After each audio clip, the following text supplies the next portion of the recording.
So she called his name Moses, saying, Because I drew him out of the water.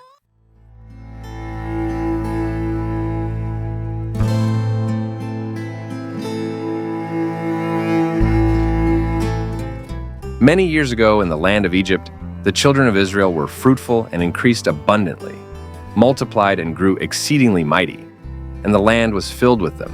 But there arose a new king over Egypt, who did not know Joseph. And he said to his people, Look at the children of Israel. There are too many of them, and they are stronger than we are. We must make plans to stop them from growing stronger. If there is a war, they might join our enemies, defeat us, and escape from the land. The Egyptians decided to make life hard for the Israelites. They forced the Israelites to work harder and harder. But the harder they worked, the more they grew and spread, and the more the Egyptians became afraid of them. So the Egyptians made them work even harder. They forced the Israelites to work hard at making bricks and mortar, and to work hard in the fields. The Egyptians showed no mercy in all the hard work they made the Israelites do, yet the Israelites continued to have more children, and they became very strong. So the king, Pharaoh, gave this command to his own people. If the Hebrew women give birth to a baby girl, let her live. But if they have a baby boy, you must throw him into the river.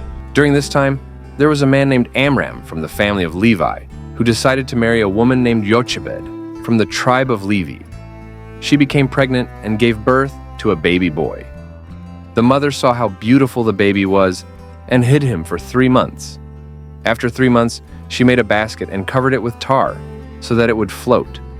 Then she put the baby in the basket and put the basket in the river, in the tall grass. The baby's sister stayed and watched to see what would happen to the baby. In a basket made of reeds, he gently drifts away on the Nile's soft waves beneath the light of day. His sister by the shore, her eyes so wide and bright, watching over Moses till he fades from sight. Flow, flow, little Moses on the river's gentle flow, the sky so vast above you and the world below.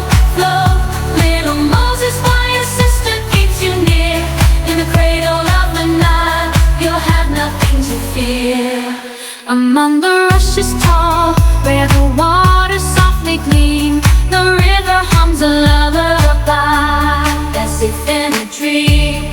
Pharaoh's daughter finds him with a heart so kind and warm. She lifts him from the water to keep him safe from harm. Flow, flow, flow, flow, little Moses on the river's gentle flow, with the sky so vast above you and the world below. Flow, little Moses, why your sister keeps you near. In the cradle of the Nile, you'll have nothing to fear. Through the reeds and whispers, destiny unfolds, the story of a leader, a tale yet to be told.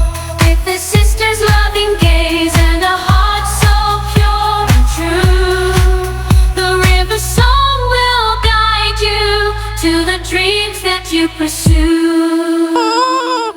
Flow,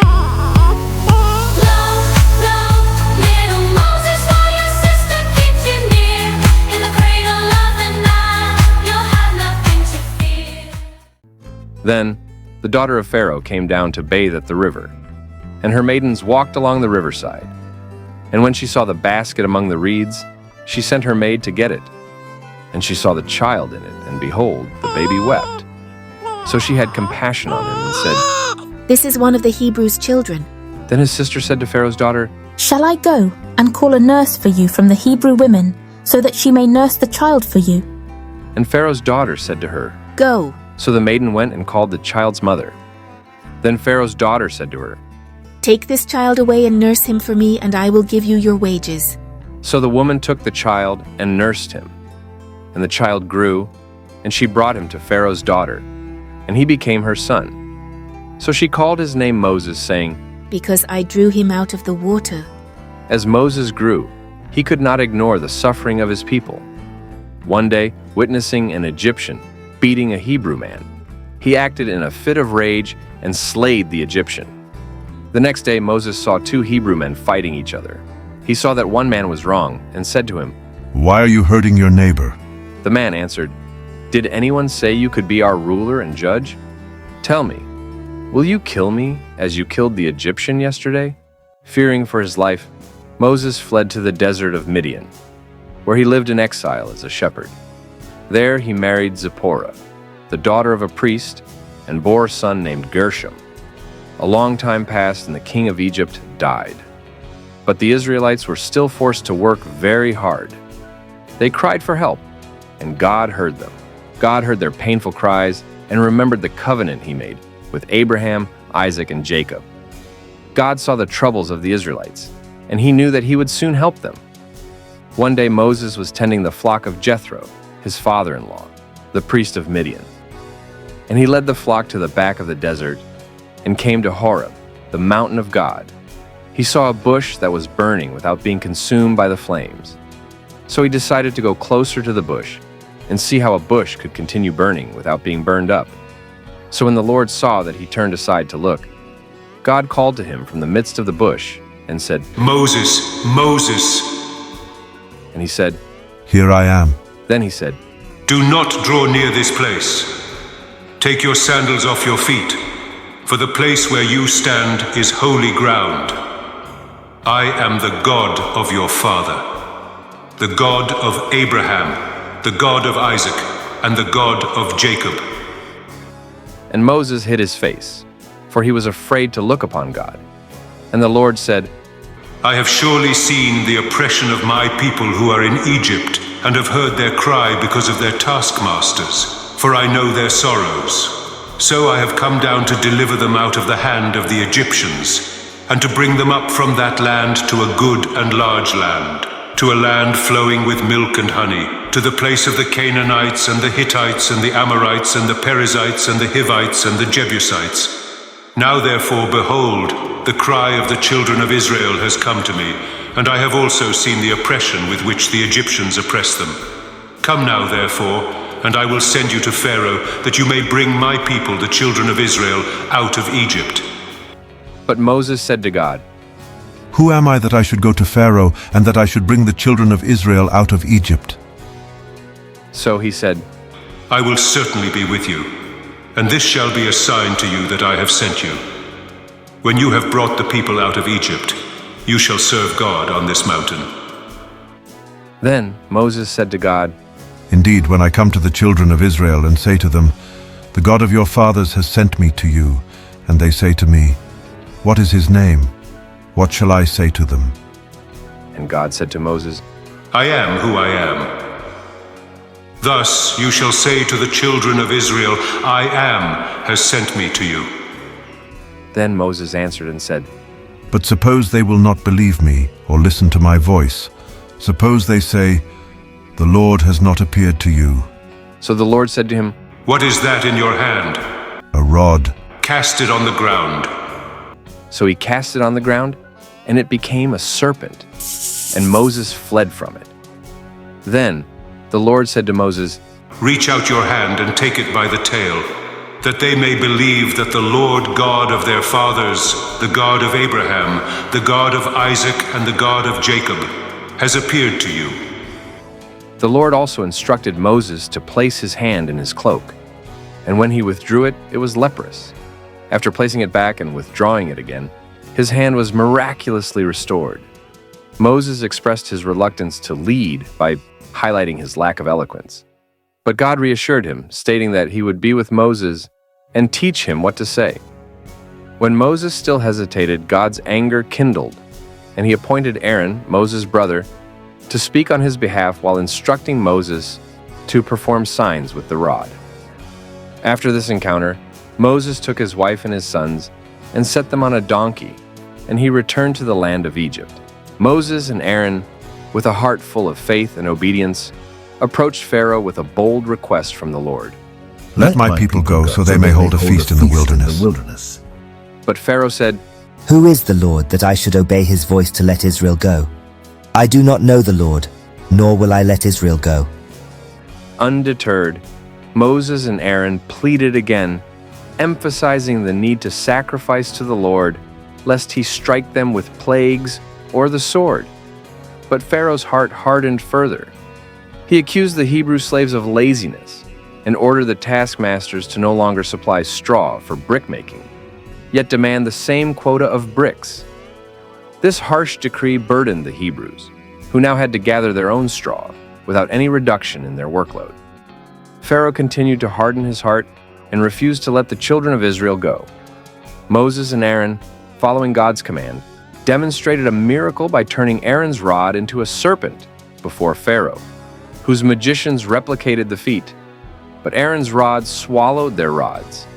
Yet Pharaoh's heart remained hardened. The Lord instructed Moses and Aaron to warn Pharaoh that the waters of the Nile would be turned to blood if he refused to let the Israelites go.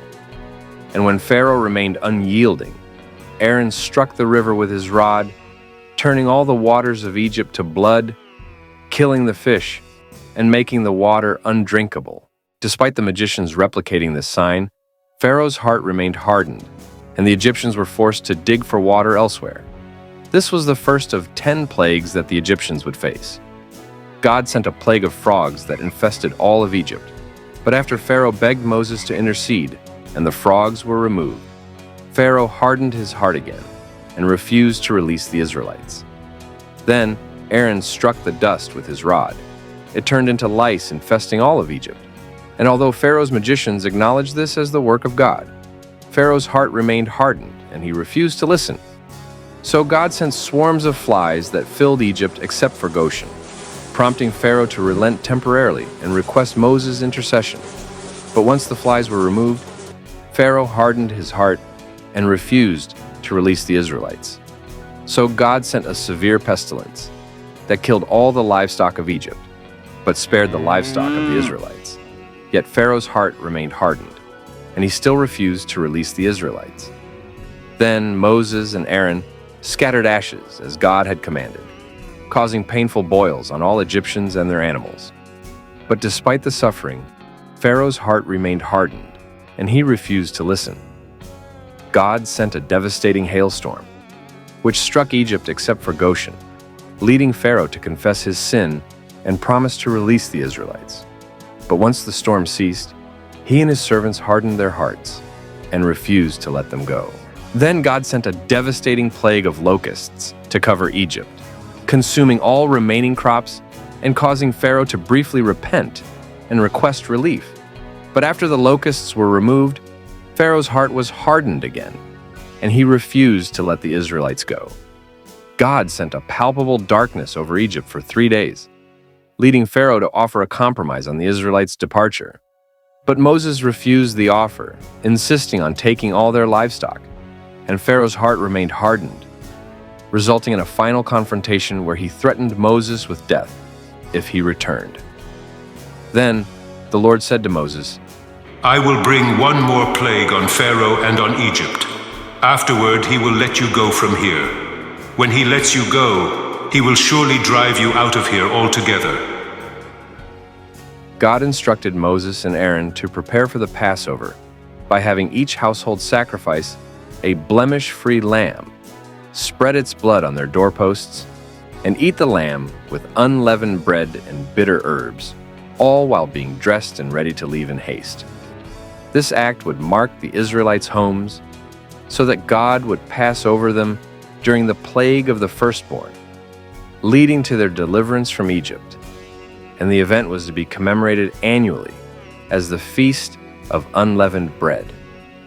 And it came to pass at midnight that the Lord struck all the firstborn in the land of Egypt, from the firstborn of Pharaoh, who sat on his throne, to the firstborn of the captive who was in the dungeon, and all the firstborn of livestock. So Pharaoh rose in the night, he, all his servants, and all the Egyptians. And there was a great cry in Egypt, for there was not a house where there was not one dead. After the 10th plague, Pharaoh urgently told Moses and Aaron to leave Egypt with the Israelites, taking their flocks and herds and blessing him as they departed. The Egyptians, fearing further calamity, hastened their departure and gave the Israelites silver, gold, and clothing, allowing them to leave quickly and begin their journey from Ramesses to Succoth. marking the end of 430 years of sojourn in Egypt and establishing the night as a solemn observance for future generations. And the Lord went before them by day in a pillar of cloud to lead the way, and by night in a pillar of fire to give them light, so as to go by day and night. God instructed Moses to camp by the Red Sea, knowing Pharaoh would pursue the Israelites, leading to a confrontation by the sea. As the Egyptians closed in, Moses stretched out his hand over the waters, and the Lord caused the sea to go back by a strong east wind, and made the sea into dry land, and the waters were divided.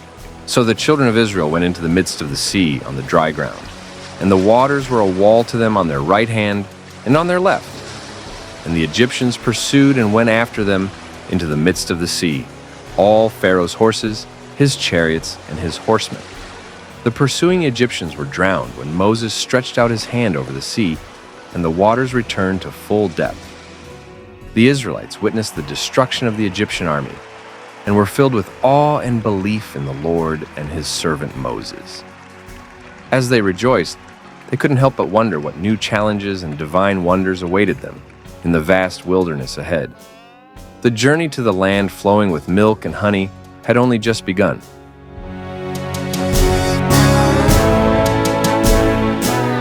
Thanks for watching. Please subscribe, like, and share.